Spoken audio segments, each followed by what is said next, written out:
Telugu మ్యాట్రిమోనీకి thanks చెప్పాలి. 26 ఏళ్ల క్రితం ఇదే తెలుగు మ్యాట్రిమోనీ ద్వారానే వేళమ్మకి పెళ్లి చేశాం. పెళ్ళంటేనే తెలుగు మ్యాట్రిమోనీనే. వైఎస్ జగన్ దెబ్బకి చంద్రబాబు ప్రభుత్వం దిగొచ్చింది.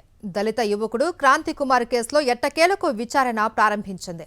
వైఎస్ జగన్ నేరుగా క్రాంతి కుమార్ నివాసానికి వెళ్లి ప్రభుత్వానికి అల్టిమేటం ఇచ్చిన 48 గంటల్లో పోలీసులలో కదలిక వచ్చింది. సాక్షాత్తు మరణ వాంగ్మూలం ఉన్నా కేసును నీరుగార్చేయాలి అని చూసిన పోలీసుల పప్పులు ఉడకలేదు. వైఎస్ జగన్ వార్నింగ్తో కేసును విచారించక తప్పలేదు. క్రాంతి కుమార్ ఆత్మహత్య కేసును ప్రేరేపిత ఆత్మహత్యగా నమోదు చేసి ఎస్సీ ఎస్టీ అట్రాసిటీ చట్టాన్ని వర్తింపచేస్తూ కేసులో కొత్త సెక్షన్లు జోడించారు. సిఐ నాగరాజును ఈ కేసులో నిందితుడిగా చేర్చారు. విజయవాడ కృష్ణలంక పోలీస్ స్టేషన్ పరిధిలో పేరుపోగు క్రాంతి కుమార్ అనే దళిత యువకుడు సిఐ నాగరాజు వేధింపులకు బలయ్యాడు.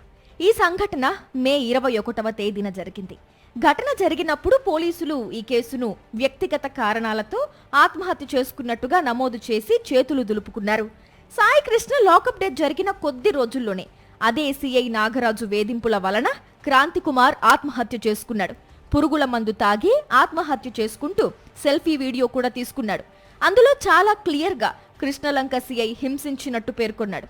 కానీ పోలీసులు పట్టించుకోలేదు. సీఎం చంద్రబాబు కానీ, డిప్యూటీ సీఎం పవన్ కళ్యాణ్ కానీ, హోంమంత్రి అనిత కానీ, కనీసం డీజీపీ, విజయవాడ సిపి కానీ సెల్ఫీ వీడియోపై మాట్లాడలేదు.